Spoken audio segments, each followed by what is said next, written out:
ಹಿರಿಯ ಹಾಸ್ಯ ನಟ ನಮ್ಮನ್ನೆಲ್ಲ ರಂಜಿಸಿದಂಥವರು ಬ್ಯಾಂಕ್ ಜನಾರ್ದನ್ ಅವರು ಇನ್ನಿಲ್ಲ.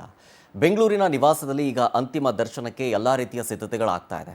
ಸುಂತಾಲ್ ಪಾಳ್ಯದಲ್ಲಿದೆ ಬ್ಯಾಂಕ್ ಜನಾರ್ದನ್ ಅವರ ಮನೆ. ಈಗಷ್ಟೇ ಅವರ ಸ್ನೇಹಿತರು ಹೇಳ್ತಾ ಇದ್ದು ನಡೆಯೋದಕ್ಕಾಗ್ತಾ ಇರಲಿಲ್ಲ. ಅವರು ಬೇರೆ ಒಂದು ಮನೆನ ತಗೊಳ್ಬೇಕಾದಂಥ ಪರಿಸ್ಥಿತಿ ಬಂತು. ಲಿಫ್ಟ್ ಎಲ್ಲ ಇರುತ್ತೆ, ಓಡಾಡೋದಕ್ಕೆ ಸಾಧ್ಯ ಇಲ್ಲ ಅಂಥೇಳಿ ಸುಲ್ತಾನ್ ಪಾಳ್ಯದಲ್ಲಿ ಇರುವಂತಹ ಅವರ ಮನೆಯಲ್ಲಿ ಅಂತಿಮ ದರ್ಶನಕ್ಕೆ ಸಿದ್ಧತೆಗಳಾಗ್ತಾ ಇದೆ. ಇನ್ನೇನು ಕೆಲವೇ ಕ್ಷಣಗಳಲ್ಲಿ ಆಸ್ಪತ್ರೆಯಿಂದ ಮನೆಗೆ ಪಾರ್ಥಿವ ಶರೀರವನ್ನು ರವಾನೆ ಮಾಡಲಾಗುತ್ತೆ. ಮತ್ತೊಂದು ಕಡೆ ನಿವಾಸದ ಮುಂದೆ ಕುಟುಂಬಸ್ಥರ ಆಕ್ರಂದನ ಮುಗಿಲು ಮುಟ್ತಾ ಇದೆ. ಹಿರಿಯ ನಟನ ನಿಧನಕ್ಕೆ ಚಿತ್ರರಂಗದ ಗಣ್ಯರೆಲ್ಲರೂ ಸಂತಾಪವನ್ನು ಸೂಚಿಸ್ತಾ ಇದ್ದಾರೆ. ಅಂತಿಮ ದರ್ಶನಕ್ಕೆ ಕುಟುಂಬಸ್ಥರು ಏನೆಲ್ಲ ವ್ಯವಸ್ಥೆಗಳನ್ನು ಮಾಡಬೇಕಾಗಿತ್ತು ಅದೆಲ್ಲ ವ್ಯವಸ್ಥೆಗಳನ್ನು ಮಾಡ್ತಾ ಇದ್ದಾರೆ. ಅವರ ಸಿನಿಮಾಗಳನ್ನು ನೆನಪಿಸ್ಕೊಳ್ಳುವಂಥ ಸಂದರ್ಭ. ಇವರು ಬ್ಯಾಂಕ್ ಜನಾರ್ದನ್ ಅವರು 1948ರಲ್ಲಿ ಹೊಳಲ್ಕೆರೆಯಲ್ಲಿ ಹುಟ್ಟಿದ್ರು. ಓದಿದ್ದು ಬೆಳೆದಿದ್ದೆಲ್ಲ ಬೆಂಗಳೂರಿನಲ್ಲೇ. ಬ್ಯಾಂಕ್ನಲ್ಲಿ ಕೆಲಸ ಮಾಡ್ತಾಯಿದ್ರು ಇವರು. ಅದಕ್ಕೋಸ್ಕರ ಬ್ಯಾಂಕ್ ಜನಾರ್ದನ್ ಅಂತ ಹೆಸರುವಾಸಿಯಾಗಿದ್ದರು. ಕಾರಣ ಬ್ಯಾಂಕ್ ಜನಾರ್ದನ್ ಅಂತ ಹೆಸರು ಬರೋದಕ್ಕೆ ಕಾರಣ ಸಿನಿಮಾ ರಂಗನೇ. ಬ್ಯಾಂಕಲ್ಲಿ ಕೆಲಸ ಮಾಡುವಂಥ ಸಂದರ್ಭದಲ್ಲಿ ಅಲ್ಲಿ ಏನೋ ಅವರಿಗೆ ಸೆಟ್ ಆಗ್ತಾ ಇಲ್ಲ ಅಥವಾ ಸ್ಯಾಲ್ರಿ ಸಾಕಾಗ್ತಾ ಇಲ್ಲ, ಹಾಗೆ ಹೀಗೆ ನಾನಾ ಕಾರಣಗಳಿಂದ ಕೆಲಸವನ್ನು ತ್ಯಜಿಸಿ ಸಿನಿಮಾ ರಂಗಕ್ಕೆ ಬಂದ ಮೇಲೆ ಸಿನಿಮಾದಲ್ಲಿ ಇರುವಂಥ ಸಹೋದ್ಯೋಗಿಗಳು ಸಹಪಾಠಿಗಳೆಲ್ಲರೂ ಬ್ಯಾಂಕ್ ಜನಾರ್ದನ್ ಅಂತಲೇ ಕರೆಯೋದಕ್ಕೆ ಶುರು ಮಾಡಿದರು. ಬ್ಯಾಂಕ್ ಜನಾರ್ದನ್ ಅವರ ಪುತ್ರಿ ಮಾತನಾಡಿದ್ದಾರೆ ಇದ್ರ ಬಗ್ಗೆ, ಬನ್ನಿ ನೋಡೋಣ. ಸೊ ಎಲ್ಲ ಕೆಲಸ ಮಾಡಿ ಮುಗಿಸಿದ್ದಾರೆ ಅವರು. ನಾವು ಇನ್ನು ಅವ್ರು ರೆಸ್ಟಲ್ಲಿ ಇರಲಿ, ಅವರು ಆರಾಮಾಗಿದ್ದರು.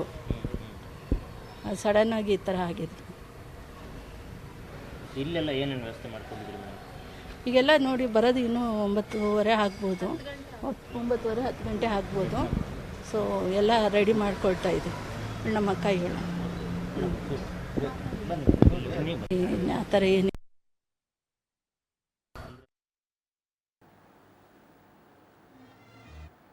ತುಂಬ ಬೇಜಾರಾಗುತ್ತೆ ಹೇಳೋದಕ್ಕೆ. ಚೆನ್ನಾಗೇ ಇದ್ದರು, ಹೆಲ್ತಿಯಾಗಿದ್ದರು. ಬಟ್ ಒಂದು 15 ದಿನದಿಂದ ಸ್ವಲ್ಪ ಅವರು ಹೆಲ್ತ್ ಇಶ್ಯೂಸ್ ಇತ್ತು. ಮೊದಲಿಂದ ಹಾರ್ಟ್ ಪ್ರಾಬ್ಲಮ್ ಇತ್ತು, ಬಟ್ ಅದೆಲ್ಲ ಸರಿ ಹೋಗಿತ್ತು. ಈಗ ಲಂಗ್ಸಿಂದ ಸ್ವಲ್ಪ ಏನೋ ಪ್ರಾಬ್ಲಮ್ ಆಗಿ ಚೆನ್ನಾಗಾಗಿ ಬಂದುಬಿಡ್ತಾರೆ ಅಂದ್ಕೊಂಡ್ವಿ. ಆದರೆ ಅದು ಈ ಥರ ಆಯಿತು. ಮತ್ತೆಂತ ಹೇಳೋದು, ಅವರಿಗೆ ಆತ್ಮಕ್ಕೆ ಶಾಂತಿ ಸಿಗಲಿ ಅಂತ ನಾವು ಇಲ್ಲಿ ಏನೇನು ವ್ಯವಸ್ಥೆ ಮಾಡಿದ್ರಿ? ಎಷ್ಟು ಗಂಟೆಗೆ ಎಲ್ಲಿ ಅಂತಿಮ ದರ್ಶನ ಮತ್ತು ಜೊತೆಗೆ ಎಲ್ಲಿ? ಇನ್ನು ಅಲ್ಲಿಂದ ಹಾಸ್ಪಿಟ್ಲಿಂದ 10 ಗಂಟೆ ಆಗುತ್ತೆ ಮೋಸ್ಟ್ಲಿ ಅಲ್ಲಿಂದ ತೊಗೊಂಬರೋದಕ್ಕೆ.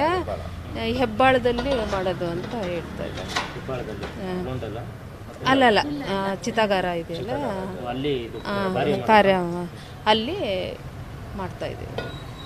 ಅದೇ ಅಂದರೆ 3 ಗಂಟೆ ಮೇಲೆ ಅಂತ 4 ಗಂಟೆ. ತಮ್ಮ ಹೆಸರು ಮೇಡಮ್? ಜ್ಯೋತಿ ಅಂತ. ತಮ್ಮ ಹೆಸರು?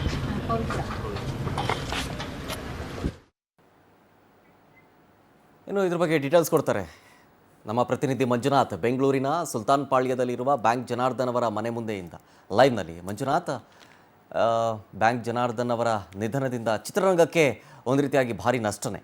ಮತ್ತೊಂದು ಕಡೆ ಅವರ ಅಂತಿಮ ದರ್ಶನಕ್ಕೆ ಸಿದ್ಧತೆಗಳು ಹೆಂಗೆ ಸಾಗ್ತಾ ಇದೆ, ಜೊತೆಗೆ ಕುಟುಂಬಸ್ಥರ ಆಕ್ರಂದನ ಮುಗಿಲು ಮುಡ್ತಾ ಇದೆ, ಜೊತೆಗೆ ಸಿದ್ಧತೆಗಳು ಹೆಂಗಿದೆ ಅದ್ರ ಬಗ್ಗೆ ಎಕ್ಸ್ಪ್ಲೈನ್ ಮಾಡೋದಾದರೆ?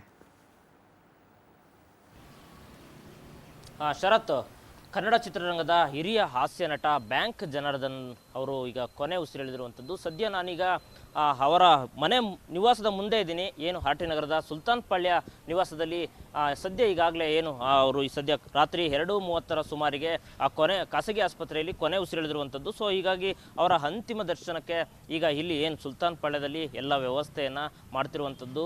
ನಿಜಕ್ಕೂ ಕೂಡ ಏನು ಬ್ಯಾಂಕ್ ಜನಾರ್ದನ್ ಅವರು ಸ್ಯಾಂಡಲ್ವುಡ್ನಲ್ಲಿ ಸುಮಾರು 500ಕ್ಕೂ ಹೆಚ್ಚು ಚಿತ್ರಗಳನ್ನು ಮಾಡಿ ದೊಡ್ಡ ದೊಡ್ಡ ಸ್ಟಾರ್ ನಟರ ಜೊತೆ ಗೊತ್ತಿಸ್ಕೊಂಡಿದ್ದಂತಹ ಹಾಸ್ಯ ನಟ. ಇವತ್ತು ಅಂದರೆ ಅವ್ರು ನಿಜಕ್ಕೂ ಕೂಡ ಅವ್ರಿಗೆ ಹಿಂಗಾಗುತ್ತೆ, ಕೊನೆ ಉಸಿರು ವಿಧಿವಶರು ಆಗ್ತಾರೆ ಅಂತ ಯಾರು ಕೂಡ ಸಂಭವಿಸಿಲ್ಲ. ಯಾಕಂದರೆ ಅವ್ರ ಮನೆಯವರು ಕೂಡ ಹೇಳ್ತಾ ಇದ್ರು, ಅಂದರೆ ಕಳೆದ 15 ದಿನದಿಂದನೇ ನಾವು ಖಾಸಗಿ ಹಾಸ್ಪಿಟ್ಲಿಗೆ ಅಡ್ಮಿಟ್ ಮಾಡಿದ್ವಿ, ಅವರು ಹುಷಾರಾಗಿ ಬರ್ತಾರೆ ಅಂತ ನನ್ನ ನಂಬಿಕೆ ಇತ್ತು. ನಾವು ಈ ರೀತಿ ಆಗುತ್ತೆ ಅಂದ್ಕೊಂಡಿದ್ರೆ ನಾವು ಅಂದ್ಕೊಂಡೇ ಇರಲಿಲ್ಲ. ನಿಜಕ್ಕೂ ನಮಗೊಂಥರ ಆಘಾತಕಾರಿಯಾಗಿದೆ ಅಂತೇಳಿ ಇಲ್ಲಿನ ಕುಟುಂಬಸ್ಥರು ಹೇಳ್ತಿರುವಂಥದ್ದು. ಜೊತೆಗೆ ಎಲ್ಲೋ ಒಂದು ಕಡೆ ಅನ್ಎಕ್ಸ್ಪೆಕ್ಟೆಡ್ ಈ ರೀತಿ ಹಿಂಗಾಗಿರೋದ್ರಿಂದ ಸಾಕಷ್ಟು ಜನರು ಕೂಡ ಮತ್ತು ಅವರ ಸಂಬಂಧಿಕರು ಕೂಡ ಮನೆ ಹತ್ರ ಬರುವಂತಹ ಭಾಳಷ್ಟು ನಿರೀಕ್ಷೆ ಇದೆ. ಸೊ ಈಗಾಗಲೇ ಇನ್ನೇನು 10 ಗಂಟೆಗೆ ಏನು ರಾತ್ರಿ 2:30 ಸುಮಾರಿಗೆ ಖಾಸಗಿ ಆಸ್ಪತ್ರೆಯಲ್ಲಿ ಕೊನೆ ಉಸಿರು ಎಳೆದಿರುವುದರಿಂದ 10 ಗಂಟೆಗೆ ಪಾರ್ಥಿವ ಶರೀರವನ್ನು ಮನೆ ಹತ್ರ ತರಲಾಗ್ತಿದೆ ಅಂತೇಳಿ ಕುಟುಂಬಸ್ಥರು ಹೇಳ್ತಿರುವಂಥದ್ದು. ಸೊ ಹೀಗಾಗಿ ಅಂದರೆ ಇಲ್ಲಿ ಈಗಾಗಲೇ ಎಲ್ಲ ವ್ಯವಸ್ಥೆಯನ್ನು ಅಂದರೆ ಚಿತ್ರರಂಗದಿಂದ ಎಲ್ಲ ವ್ಯವಸ್ಥೆಯನ್ನು ಕೂಡ ಮಾಡ್ಕೊಂಡಿರುವಂಥದ್ದು. ಅಂತಿಮ ವ್ಯವಸ್ಥೆಗೆ ಇಲ್ಲಿ ನೀವು ನೋಡ್ತಾ ಇರ್ಬೋದು, ಈಗಾಗಲೇ ಎಲ್ಲ ಒಂದು ಶಾಮಿಯಾನ ಮತ್ತು ಚೇರ್ ವ್ಯವಸ್ಥೆಗಳನ್ನು ಮಾಡ್ತಿರೋದು. 10 ಗಂಟೆಗೆ ಇಲ್ಲಿ ಸುಲ್ತಾನ್ ಪಾಳ್ಯಕ್ಕೆ ಪಾರ್ಥಿವ ಶರೀರವನ್ನು ಕರ್ಕೊಂಬರ್ತಾರೆ, ಇಲ್ಲಿ ಅಂತಿಮ ದರ್ಶನ ಮಾಡಲಾಗ್ತಿದೆ ಅಂತೇಳಿ ಹೇಳ್ತಿರುವಂಥದ್ದು. ಸದ್ಯ ಇದ್ರ ಬಗ್ಗೆ ಒಂದಿಷ್ಟು ಮಾತಾಡೋಕ್ಕೆ ಅವರು ಮಕ್ಕಳಿದ್ದಾರೆ, ನಾನು ಅವ್ರನ್ನ ಮಾತಾಡ್ತೀನಿ. ಮೇಡಮ್ ನಮಸ್ತೆ.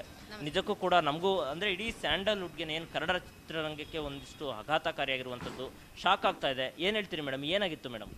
ಅವ್ರಿಗೆ ಸ್ವಲ್ಪ ಹೆಲ್ತ್ ಇಶ್ಯೂಸ್ ಇತ್ತು, ಮತ್ತು ಅಡ್ಮಿಟ್ ಮಾಡಿದ್ವಿ, ಚೆನ್ನಾಗಾಗಿ ಬಂದುಬಿಡ್ತಾರೆ ಅಂತ ಹೋಪ್ ಇತ್ತು. ಅಷ್ಟು ಏನು ಸೀರಿಯಸ್ ಅಂತಲೂ ಇರಲಿಲ್ಲ. ಬಟ್ ಅದು ನಮಗೆ ಹೇಳೋಕ್ಕಾಗಲಿಲ್ಲ, ನಮಗೆ ಗೊತ್ತಾಗ್ತಾ ಇಲ್ಲ ಯಾಕೆ ಈ ಥರ ಆಯಿತು ಅಂದ್ಬಿಟ್ಟು. ಕೊನೆ ಇದರಲ್ಲಿ ತುಂಬ ಉಸಿರಾಟದ ಪ್ರಾಬ್ಲಮ್ ಆಯಿತು ಅವರಿಗೆ. ಲಂಗ್ಸ್ ಪ್ರಾಬ್ಲಮ್ ಅಂತ ಹೇಳಿದ್ರು, ICU ಇದ್ದರು. ನಿನ್ನೆ ನೋಡಿದರೆ ಸಡನ್ಲಿ BP ಎಲ್ಲ ಅಂದರೆ ಯಾವಾಗ ಲಾಸ್ಟ್ ಟೈಮ್ ಯಾವಾಗ ಮಾತಾಡಿದ್ರು, ಏನು ವಿಚಾರ ಹಂಚ್ಕೊಂಡಿದ್ರು ಮೇಡಮ್? ಅವ್ರು ಏನೂ ಇಲ್ಲ, ನನ್ನ ಅಂತ ನಾವು ಮಾಮೂಲಿ ಮಾತಾಡ್ತಾನೆ ಇದ್ರು. ಊಟ ಮಾಡಿಸೋದು, ತಿಂಡಿ ತಿನ್ಸೋದು, ಇದು ನಡೀತಾನೆ ಇತ್ತು. ಯಾವುದಾದ್ರು ಚಿತ್ರದ ಬಗ್ಗೆ ನಾನು ಇನ್ನು ಈ ರೀತಿ ದೊಡ್ಡ ದೊಡ್ಡ ಚಿತ್ರ ಮಾಡ್ಬೇಕು ಅಂದ್ಕೊಂಡಿದ್ದೀನಿ, ಇಂಥವ್ರು ನಟರ ಜೊತೆ ಅದೆಲ್ಲ ಆ ಥರ ಏನು ಅಂದರೆ ತುಂಬ ಆಸೆ ಇತ್ತು ಚಿತ್ರರಂಗದಲ್ಲಿ ಇನ್ನೂ ಮಾಡಬೇಕು ಅಂದ್ಬಿಟ್ಟು. ಆದರೆ ಅವ್ರ ಕೈಯಲ್ಲಿ ಆಗ್ತಾ ಇರಲಿಲ್ಲ, ಸ್ವಲ್ಪ ಓಡಾಡೋದಕ್ಕೆ ಕಷ್ಟ ಆಗ್ತಾ ಇತ್ತು. ಅದರಿಂದ ಅವರು ನಾವೇ ಅವಾಯ್ಡ್ ಮಾಡ್ತಾ ಇದ್ವಿ ಬೇಡ ಅಂತ ಅಂದ್ಬಿಟ್ಟು. ಮತ್ತು ಮಾಡಬೇಕು ಅಂತ ಏನೋ ಆಸೆ ಇತ್ತು, ಹೇಳ್ತಾ ಇದ್ರು, ನಾವೇ ಕಳಿಸ್ತಾ ಇರಲಿಲ್ಲ ಅವ್ರನ್ನ. ಇವತ್ತು ಈಗಾಗಲೇ ಅಂತಿಮ ದರ್ಶನಕ್ಕೂ ಕೂಡ ಎಲ್ಲ ಸಿದ್ಧತೆ ಮಾಡ್ಕೊಂಡಿದ್ದೀರಿ. ಏನೇನು ಇದೆ ಮೇಡಮ್ ಸಿದ್ಧತೆ ಆದಮೇಲೆ? ಎಲ್ಲಿ ಏನು ಕಾರ್ಯ ಯಾವ ರೀತಿ ಇರುತ್ತೆ ಮೇಡಮ್?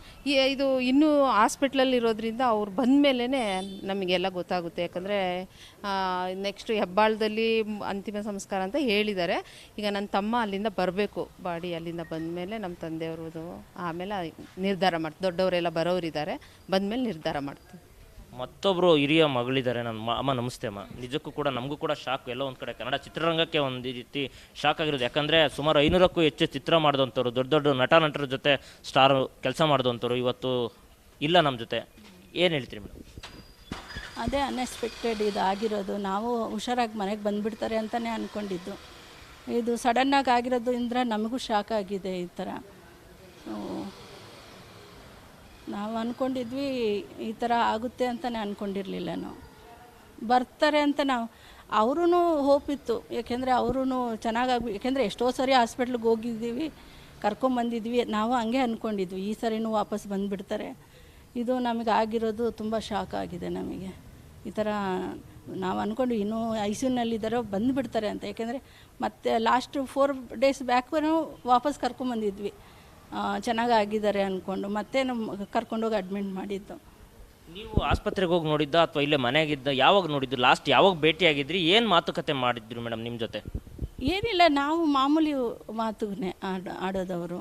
ನಾವು ಊಟ ತಿಂಡಿ ಕೊಡ್ತಾಯಿದ್ವಿ, ನೋಡ್ತಾ ಇದ್ವಿ. ಸೊ ಅಂದರೆ ನಮಗೆ ಗೊತ್ತಿಲ್ಲ ನೋಡಿ ಈ ಥರ ಆಗುತ್ತೆ ಅಂತ, ಯಾರಿಗೆ ಗೊತ್ತಿರುತ್ತೆ ಹೇಳಿ. ಸೊ ಅವ್ರಿಗೆ ಅಂದರೆ ಫಿಲಮ್ ಫೀಲ್ಡ್ ಅಂದರೆ ಗೊತ್ತಲ್ವ ಅವ್ರಿಗೆ, ತುಂಬಾ ಆಸೆ. ಯಾವುದೇ ಫಂಕ್ಷನ್ ಅಂದ್ರೂ ಹೋಗ್ತಾಯಿದ್ರು. ಈ ಮಧ್ಯಾಹ್ನ ಹಾಗೆ ಫಂಕ್ಷನ್ಗೆಲ್ಲ ಅಟೆಂಡ್ ಮಾಡ್ತಾಯಿದ್ರು. ಕೆಲವೊಂದು ಇದು ಫಿಲಮ್ಮು ಮಾಡಿದ್ದಾರೆ. ಸೊ 1-2 ದಿನದ್ದೇನೋ ಇತ್ತೀಚೆಗೆ ಯಾವುದಾದ್ರೂ ಸಿನಿಮಾಗಳು ಈ ರೀತಿ ಬಂದಿದೆ, ನನಗೆ ಹೊಸ ಸಿನಿಮಾ ಬಂದಿದೆ, ಹಾಸ್ಪಿಟ್ಲಿಂದ ಆರೋಗ್ಯವಾಗಿ ಬಂದ ಕೂಡಲೇ ನಾನು ಇಂಥದ್ದಕ್ಕೆ ಹೋಗಬೇಕು ಅಂತ ಏನಾದರೂ ಅವರು ಹೇಳ್ತಾನೆ ಇದ್ದರು. ಆದರೆ ನಾವು ಅವಾಯ್ಡ್ ಮಾಡ್ತಾಯಿದ್ವಿ, ಯಾಕೆಂದರೆ ರಿಸ್ಕ್ ಬೇಡ ಅಂತ ಹೇಳ್ಬಿಟ್ಟು. ಯಾಕೆಂದರೆ ಅವರಿಗೆ ಯಾವುದೇ ಸಿನಿಮಾ ಆಫರ್ ಬಂದ್ರೂ ಸೊ ಪ್ರಯತ್ನ ಪಡೋಣ ಅಂತಲೇ ಹೇಳ್ತಾಯಿದ್ರು.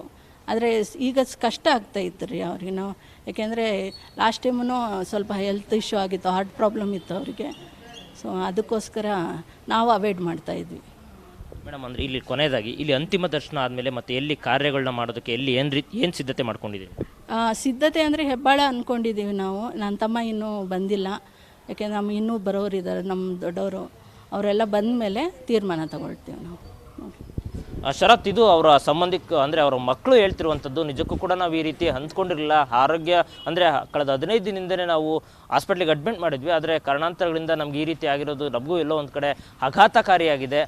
ಈಗ ಸದ್ಯಕ್ಕೆ ಅಂತಿಮ ದರ್ಶನಕ್ಕೆ ಏನೆಲ್ಲ ವ್ಯವಸ್ಥೆ ಮಾಡಬೇಕು ಅದು ಮಾಡ್ತಿದ್ವಿ. ಸದ್ಯ 4 ಗಂಟೆಯ ನಂತರ ಹೆಬ್ಬಾಳದಲ್ಲಿ ಏನೆಲ್ಲ ಕಾರ್ಯ ಮಾಡಬೇಕು ಅದೆಲ್ಲ ಕಾರ್ಯ ಮಾಡೋದಕ್ಕೆ ಸಿದ್ಧತೆ ಮಾಡ್ಕೊಂಡಿದ್ದೀವಿ ಅಂತೇಳಿ ಮನೆಯವರು ಹೇಳ್ತಿರುವಂಥದ್ದು. ಶರತ್, ಮಂಜುನಾಥ್, ಡೀಟೇಲ್ಸ್ಗಾಗಿ